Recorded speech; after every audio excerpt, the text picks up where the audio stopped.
What is up, gang? Today we are going to be teaching you guys everything that you need to know about the Sentinel Marksmanship Hunter in Season 3. We're going to cover everything from talents to gear, stats, consumables and enchants, most importantly the rotation, your utility and also your defensives, and also any macros that I use. So let's get straight into it.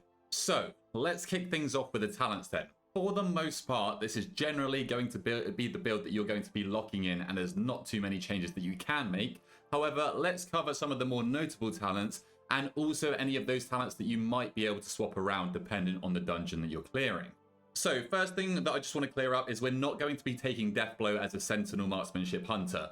Killshot and Deathblow, they are all to do with the Dark Ranger hero talent tree. We are not interested in Killshot and Sentinel. They can't buff this Killshot up enough to the point where it won't be broken when you're playing Dark Ranger. So Killshot just hits like a wet noodle when you're playing Sentinel. So for that reason, we're not even going to be taking Deathblow, okay?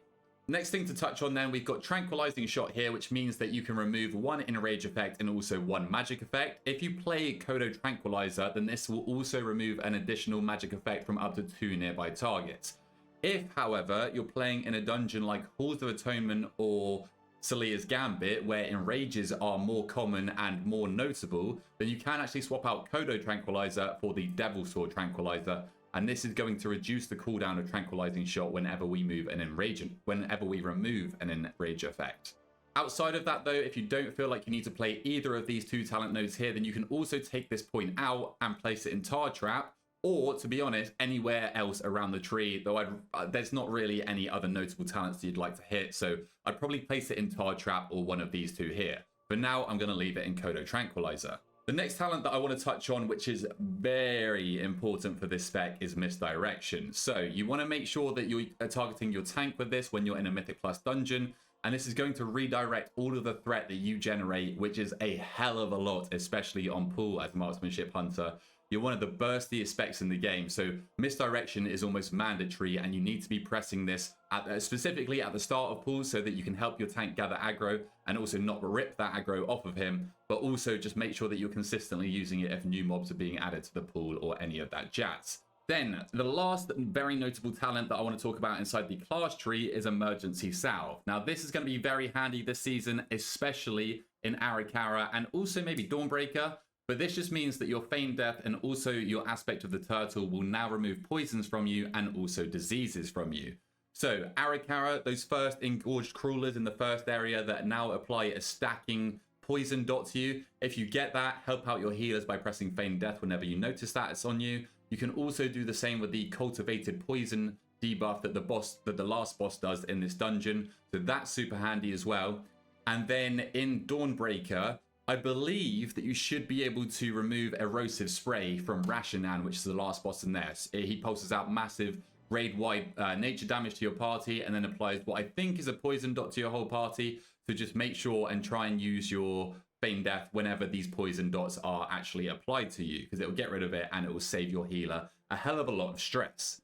So that is the class side of things covered. Let's move over to the Sentinel talent tree now. So this talent, or this hero talent, is just super, super passive in general. Basically, your attacks are going to have a chance to apply Sentinel on the target, and that's just going to eventually implode on itself and deal loads of damage to that target, and it gets applied to all of the targets that you're hitting.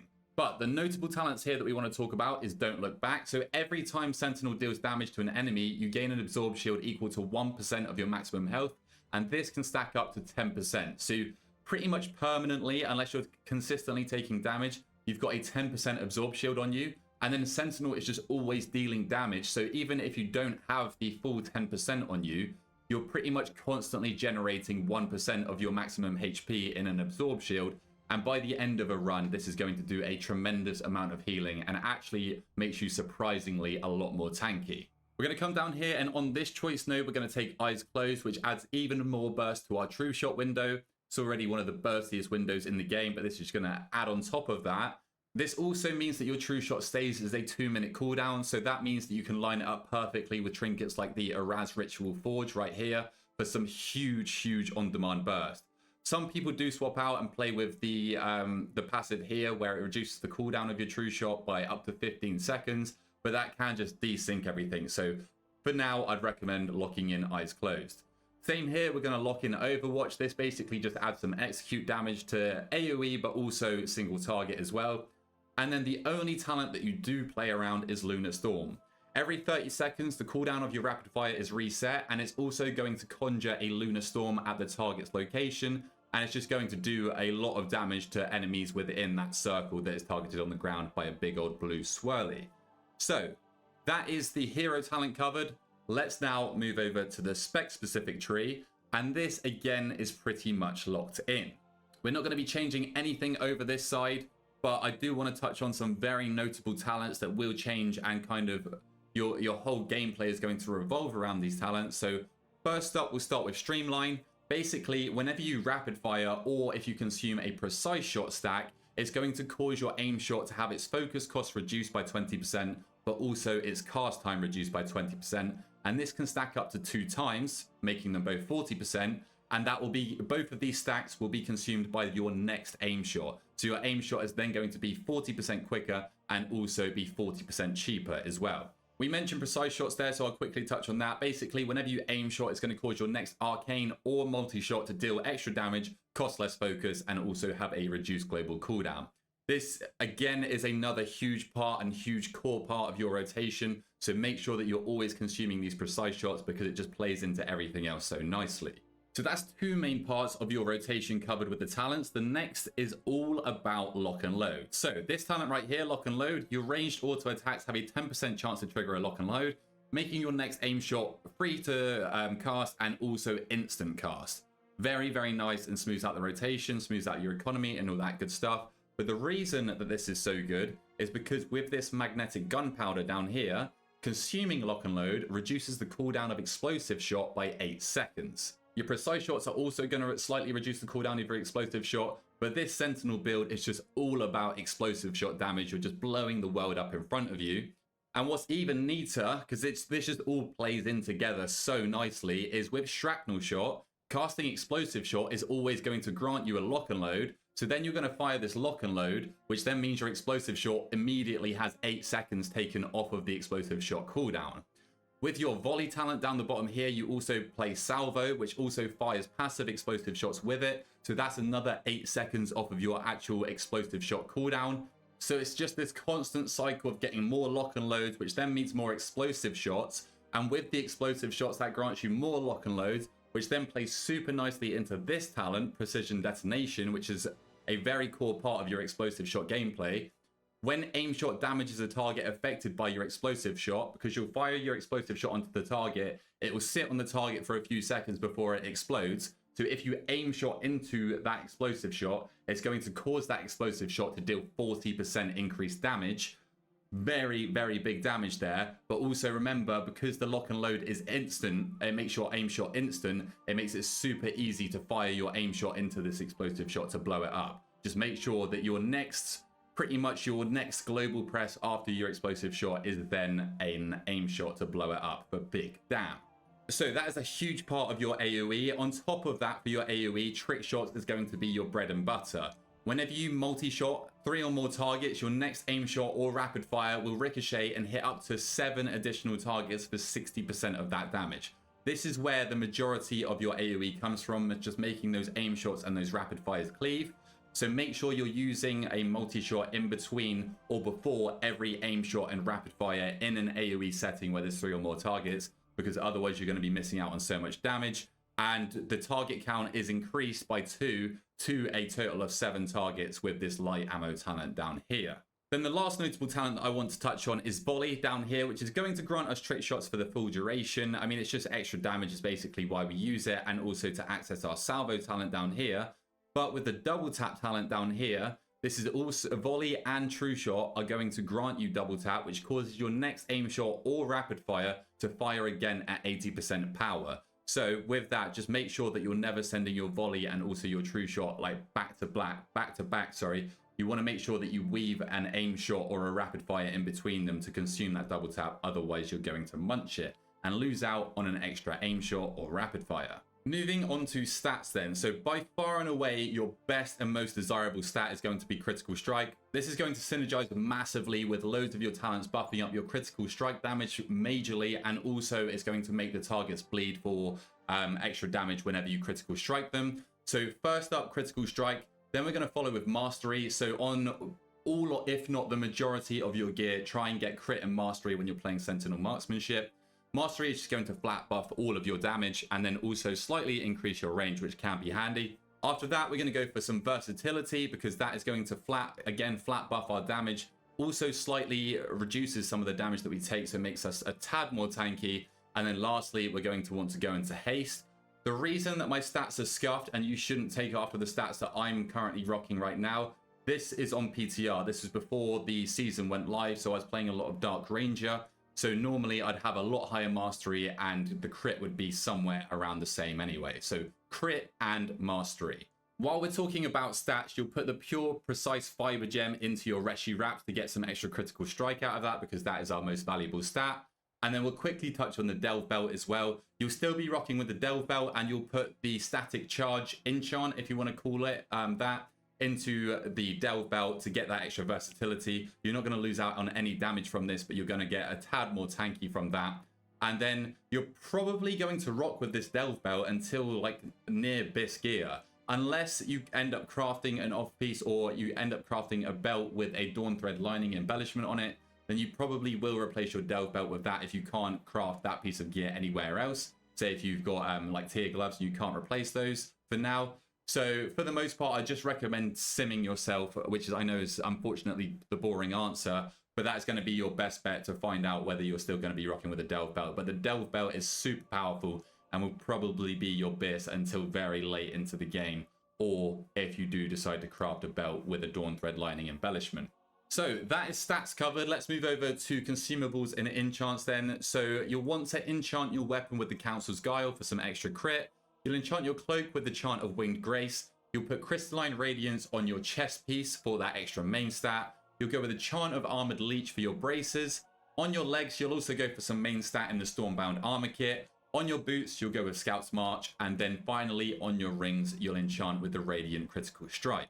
For your consumables, you rock with the Flask of Alchemical Chaos. The DPS potion will be the Tempered Potion, and your healing potion of choice will be the Invigorating Healing Potion. For your weapon buff, you'll go with the Algari Mana Oil. If you can afford a rune, then go for the Crystallized Augment rune. For your own personal food, you'll go with the Beladar's Bounty to beef up that secondary stat. And then for your gems, you'll want one Culminating Blasphemite, and then you'll want one of each gem type to max out the crit effect on that. And then you'll fill the rest with some Masterful Rubies. Let's move on to crafting then. So it's very likely that your short-term BIS craft is going to be the POW X2, which is the gun with the Vivacity embellishment. This is going to be your biggest upgrade by a mile because of all the stats and the weapon DPS that you get from it in the short term, because you likely haven't looted a myth track weapon from your vault or from Mythic Raid yet.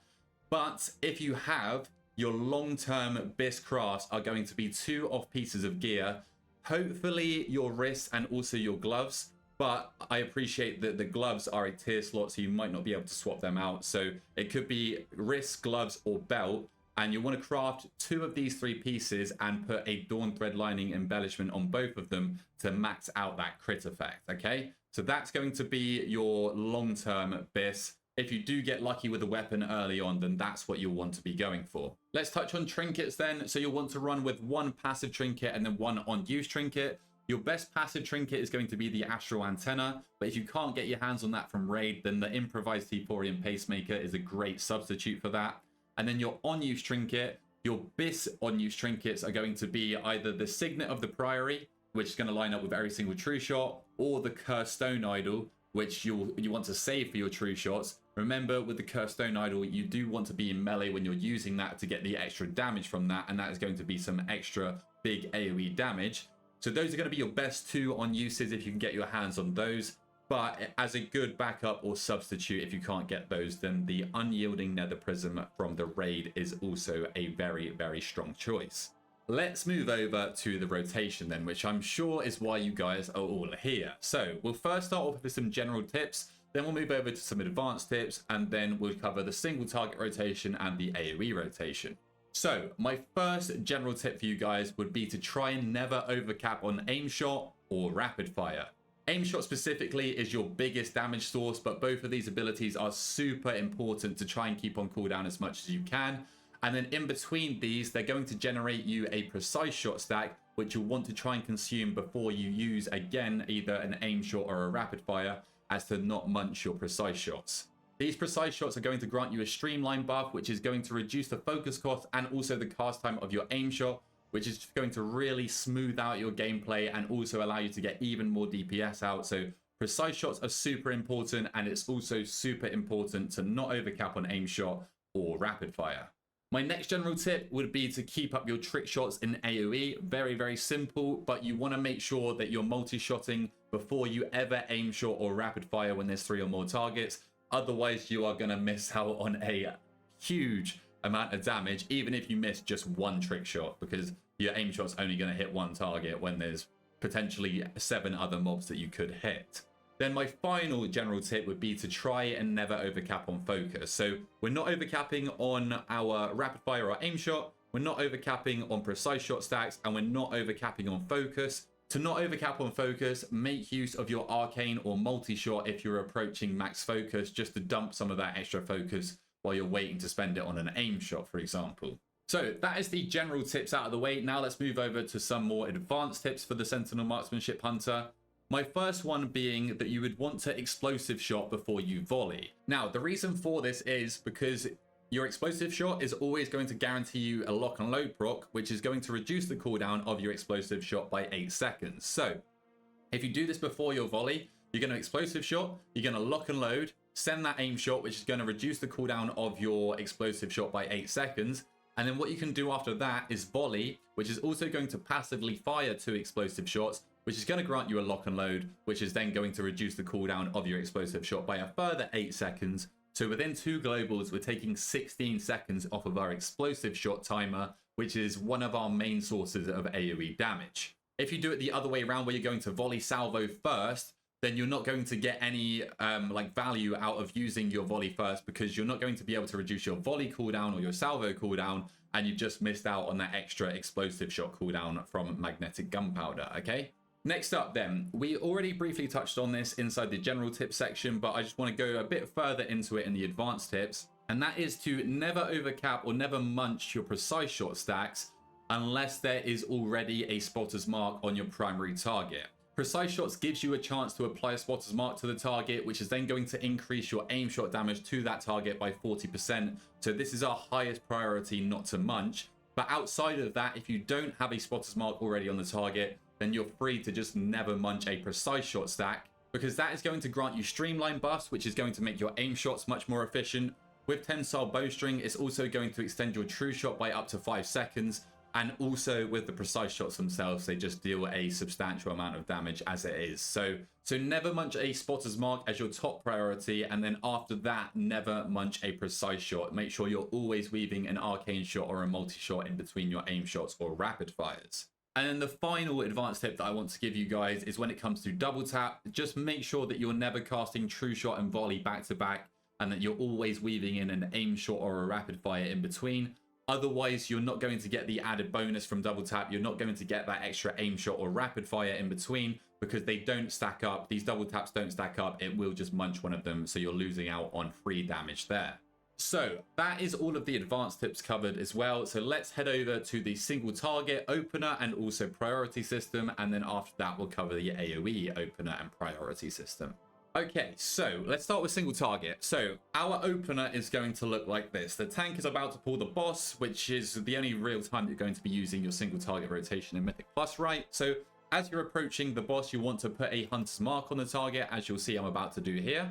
Then we're going to start charging up an aim shot. Now, what you can do is whenever you aim shot and your explosive shot is off cooldown, if you start spamming explosive shot towards the end of the aim shot, you'll fire both at the same time, but the explosive shot actually travels quicker. So your explosive shot is going to hit the target, then your aim shot is going to hit the target, and that's going to make this explosive shot hit for 40% increased damage, okay? As you can see, it explodes pretty much on cue, okay? This is then going to generate us a lock and load proc, as you see, which means an instant free cast of aim shot. So we're going to send that because we don't want to overcap on our aim shot. Then what we're going to do is volley to get that on cooldown and also give us a double tap charge. Follow that with a rapid fire. because this is also going to proc our Lunar Storm from our Sentinel. So we get that chugging along, okay? Then after this, we're going to immediately follow with our True Shot at the same time as popping our potions and also any unused trinkets that we have. If you have the Cursed Stone Idol, just use that just before. Then we're going to immediately follow with an aim shot, because that is one of our highest priorities, is to never be sat on 2 stacks of aim shot. And so that is our opener. If you guys are struggling to keep up, remember that down in the bottom right here, it is tracking my last used ability, which will always come up on the left first and then move across. So just keep up with that. So let's now move on to the priority system. So after this, we're going to spend our precise shot stack by casting our arcane shot. Then we're going to aim shot, because otherwise we're going to overcap on our aim shot. Then we're going to weave in an arcane shot straight after that. Our explosive shot is back now, so we're going to send that immediately followed by an aim shot, because we're going to get a lock and load proc, which is also then going to reduce the cooldown of our explosive shot. So as you can see, there we go. Lovely. Now we've got a precise shot stack, and this is pretty much all it is. We're either sending our aim shot or our rapid fire. In between that, we're going to be using our precise shot stacks by casting an arcane shot. And then when explosive shot comes up, we're going to use that and then immediately follow with a lock and load proc to make sure that we're detonating that explosive shot for 40% extra damage. So as you can see, rapid fire just came up. I send that. Make sure that I send the precise shot stack first before I send my aim shot, even though I'm overcapping slightly. That's going to give me extended duration on my true shot that I'm still in here. And it's also going to grant me the streamline buff and also just going to deal damage itself. Rapid fire, arcane shot, aim shot, arcane shot. Then we're going to steady shot because we had a slight bit of downtime there. Then we're going to follow with an explosive shot into an aim shot. Then before we rapid fire, even though this has just come up, we're going to spend our precise shot stack, because rapid fire is also going to give us precise shots with the no scope talent that we are rocking with. Then we're going to steady shot whenever we're low focus and we've got nothing else to press. As you can see, my Lunar Storm has literally just come back, so I'm going to quickly send my precise shot stack, which also has a reduced global cooldown, and then immediately I'm going to get my Lunar Storm on cooldown, because Lunar Storm on single target is actually big damage. So then we're going to steady shot again, consume precise shot, aim shot, into a arcane shot, rapid fire, then arcane shot. Now we're going to volley, which is going to generate us a lock and load proc, which is then going to cause this aim shot to be instant and also make this explosive shot come back pretty much instantly, because there was less than 8 seconds left on the cooldown. Then we're going to rapid fire, and the cycle just continues here, okay? So aim shot and rapid fire, keep them on cooldown, consume your precise shot stacks, and send explosive shot on cooldown and follow it with an aim shot, okay? So let's now move over to the AOE rotation. Now, not a whole lot changes here. It's just that in between your aim shots and your rapid fires, you just want to make sure that you're getting up your trick shots buff by multi-shotting 3 or more targets, okay? If you don't do that, then your aim shot or rapid fire aren't going to ricochet, and you're basically not going to do any AOE damage. Even if you miss just one of your trick shot buffs, then you're going to lose out on a hell of a lot of damage. Marksmanship does a lot of damage inside each global, so you never want to miss out on that. That is your highest priority. So in Mythic Plus, you're not going to be able to do this every time, and it's not really an efficient use of your time. But if you're running from pack to pack, your Hunter's Mark actually has a 60-yard range, so you can start using that before you actually open on the mobs, and just make sure that your priority target is debuffed with that if you have the time. Don't bother doing it if the pack's already pulled or if you're chain pulling or whatever. But if you do have that downtime from running pack to pack while the tank's about to pull, just whack a Hunter's Mark up to make the most efficient use of your time. So that's what I'm going to do here. We're going to start with the Hunter's Mark. Then we're going to start with a multi-shot, okay? So this is going to activate our trick shots buff. We're going to follow that with a rapid fire to get our Lunar Storm on cooldown. Then what do we want to do after that? We want to multi-shot again. Always our highest priority. After this, we're going to get our explosive shot on cooldown, followed by our true shot to get that extra crit damage and get us into that true shot window with a double tap. At this point as well, you're going to want to use your potions and also your trinkets, your unused trinkets, to get to maximize that damage inside this window. So then after this, we're overcapping on our aim shot. We also must make sure that we're going to send our aim shot into this explosive shot that's on the target to blow it up for 40% extra damage, because that is going to be the bread and butter of our AOE damage. So immediately straight into an aim shot. which explodes that for massive damage there. Then we're going to multi-shot to get back up our trick shots into a volley. Volley is more so used for the salvo generation, which is going to give us more explosive shots, which we're then going, and also to give us double tap, which we're then going to immediately fire an instant lock and loaded aim shot to blow up the explosive shots that are currently being fired out for a huge burst. As you can see, we just jumped up to 18 million DPS on 5 targets. Then after this, consume the precise shot stacks with our multi-shot. So that is your AoE opener. After this, we're going to aim shot, as that's just come up, and we've already got our trick shots buff active. As soon as we finish this aim shot, we're going to immediately press our multi-shot to make sure that we're keeping up trick shots. Then we're going to send our rapid fire. I probably could have sent my explosive shot straight off the rip then, but we're going to send that now, and we're still not overcapping on aim shot, so that's absolutely fine. That's going to grant us lock and load, which we then fire straight into the target to blow up that explosive shot for extra damage. We got lucky with a lock and load proc there, so just make sure that I have trick shots active for that to make sure my aim shot ricochets. And that's also massively reduced my explosive shot. As you can see, I only used that like 4 seconds ago, and I've already taken 16 plus seconds off of my explosive shot timer. So we're going to rapid fire as that came up, explosive shot as soon as we can. Then we're going to follow that and blow that up with our instant lock and loaded aim shot. And then in between that, it's just weaving in these multi-shots, steady shot when you've got nothing else to do. If you're approaching high focus, you'll send another multi-shot just to get that extra damage out and to prevent us overcapping on focus. Then we're going to aim shot, followed by a multi-shot, use our rapid fire with our trick shots buff active, and also send out our Lunar Storm. Then we're going to use a multi-shot. Whenever we consume a precise shot stack, is also, remember, going to reduce our explosive shot cooldown by 2 seconds, so keep an eye on that. Then we're going to explosive shot, blow that up with our aim shot, multi-shot, steady shot because we got nothing else to press and we're not overcapping on aim shot here, and we just needed the extra focus. So then we're going to aim shot straight back into a multi-shot. As you can see, very simple rotation. We're going to go into an explosive shot, into aim shot to blow that up. Then we're going to weave in our multi-shot into a rapid fire. Then we're going to make sure we multi-shot before our volley to consume the precise shots. Send that. That's going to fire out 2 explosive shots from our salvo talent, give us a free instant aim shot, which we're going to send, and that's going to blow up both of those explosive shots for 40% extra damage, and also give us massive CDR on our explosive shot. So that is the AoE rotation. That's the AoE opener and also the AoE priority list. Again, much like single target, keep aim shot and rapid fire on cooldown, keep explosive shot on cooldown as a priority as well, and just make sure that your aim shot and rapid fire are buffed by your trick shots every single time that you're going to press them. If you've got 3 mobs here and you've got 2 mobs over here, always choose to multi-shot the 3 targets. Obviously, I hope that I don't actually need to say that, because if you're going to multi-shot 2 targets, you're not going to get your trick shots buff, so it's not going to ricochet. So that is the rotation covered for you guys. Now I'd quickly like to go over the defensives and utility and where best to use them to get the most value out of them. Okay, so we'll start with defensives. So what I first want to start with is survival of the fittest. This is one of your main defensives, probably if not your main defensive. So you have 2 charges of this, and this is what has made Hunter so tanky in recent patches.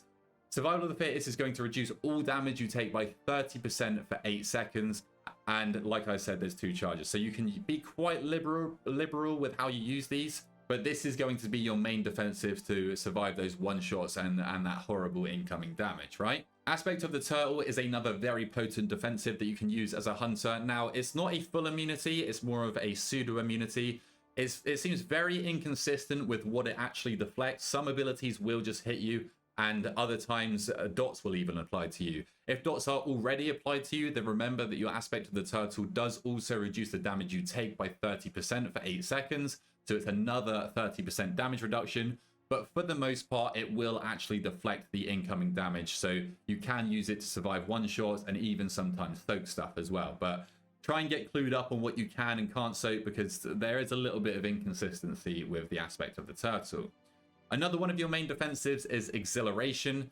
This is on a 2-minute cooldown, but with the talent Natural Mending, you get a hell of a lot of cooldown reduction on this, to the point where it's actually probably a 1-minute cooldown.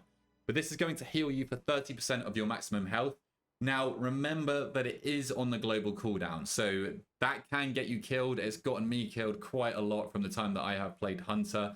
Remember that you're going to need to have a spare global to actually get this off, and then it's also going to heal you for an additional 12% of your maximum health over 8 seconds after. Another ability that you can use as a defensive is Feigned Death. Now, if you have a targeted ability on you, like a lightning bolt that's coming in or a pot shot or something, you can simply Feign Death there, and it's not going to stop the cast, it's just going to make that enemy retarget someone.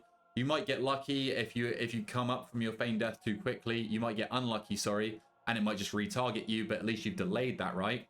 But also, with your Emergency Salve talent down here, your Feign Death and your Aspect of the Turtle are also going to remove poison and disease effects from you. So I mentioned this earlier, but you can use this in Arakara to remove the Venomous Spit from the Engorged Crawlers at the start. Your healers are going to love you for that. And also the Cultivated Poison debuff from the last boss. One of the main mechanics of that fight, just to make sure that you're not Feign Deathing on top of other people that aren't expecting the waves to come out and just instantly one-shot them, right? I think you might also be able to use it for the Erosive Spray on Rashanan, the last boss of Dawnbreaker, and that's going to be your main use cases for this talent in Season 3. You also, while we're on the talents, have Don't Look Back, which is a Sentinel passive, which is going to just basically give you a stacking Absorb Shield up to 10% of your maximum health. This can just mean that you're sat on a 10% max health shield, so that's going to help you with one-shots. But also, it's just going to... Sentinel's always dealing damage, so it's just going to passively be generating you 1% of your max HP in an Absorb Shield constantly. So if you're constantly taking damage, it is going to slightly offset that. And this does actually do a considerable amount of healing over the course of a dungeon. Now, the final defensive that I'd like to talk about is Disengage. So it's not actually a defensive in itself, but as you can see here, it does clear movement impairing effects. So there are actually a lot of dots or damage over time debuffs in this game that also will slow you. So if these abilities or if these debuffs do slow you, you can try and use a Disengage, and a lot of the time, because it clears the root or the movement impairing effect from you, it will also clear the damaging debuff from you. So that's a super nice piece of tech for you hunters out there to utilize and just make you that extra bit tanky. So that is all of our defensives covered for the hunter that I want to talk about. Let's move over to some of your utility now, which is mostly found in the class side of the talent tree. So first up, even without a pet, and as a marksmanship hunter, you can now use Intimidation, which is a 5-second stun on a 1-minute cooldown. You can reduce this by 10 seconds and even further with Scrappy if you do want to free up and get those talents. But even by itself, a 1-minute, 5-second single target stun with a 40-yard range, very potent, and you don't need to use a pet for it anymore, which also plays into our Bloodlust. You no longer need to use a pet to Bloodlust as a marksmanship hunter. Huge. It's been this way for a while now, but just for any of you guys that are just coming to marksmanship hunter, you don't need to do any weird tech with dismissing your pet as you're casting Lust. This is now just a baseline ability for the marksmanship hunter, so we're also bringing Bloodlust to the group. Now back to the talent tree, we also have Binding Shot, which is an AOE stun in a way. Now, I'd recommend tying a macro to a Binding Shot to let your tank know that the Binding Shot is up so that he can kite out, because the mobs do actually have to be kited out of this Binding Shot for them to be actually stunned. This is going to stun them for 3 seconds if they move more than 5 yards away from the arrow, but it's not just away from the arrow, as in horizontally, it's also vertically. So you can also talent into Implosive Trap, which I'd highly recommend you do.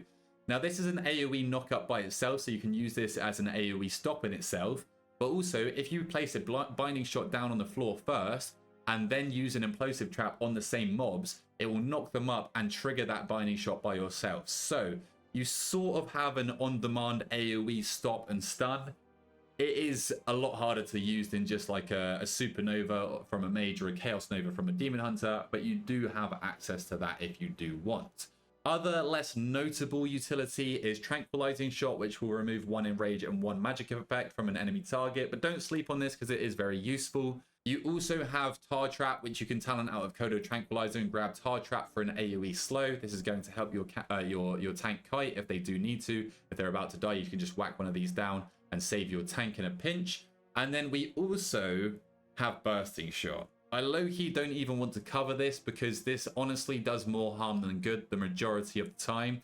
But this is another AoE stop that you can use. It's just going to knock the mobs everywhere because it fires them back so far and spreads them out. But it's then going to make the pools so much harder to deal with because the mobs are going to die slower because they're not clumped up for efficient cleaving, but they're also not clumped up for efficient AoE CC. So a lot of the time you can also talent out into Scattershot, as instead you'll have a single target disorient on a 30-second cooldown.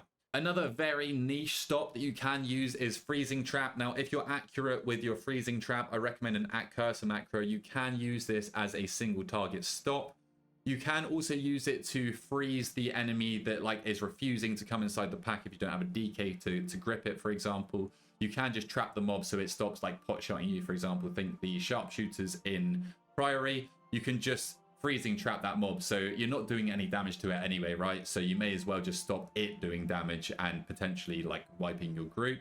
And then you also can use this ability to skip mobs. So if I wanted to skip this mob, let's just pretend this mob doesn't exist, right? This is just a singular mob by itself. What you can do is use Freezing Trap to actually skip mobs. So you want your whole party stood behind you.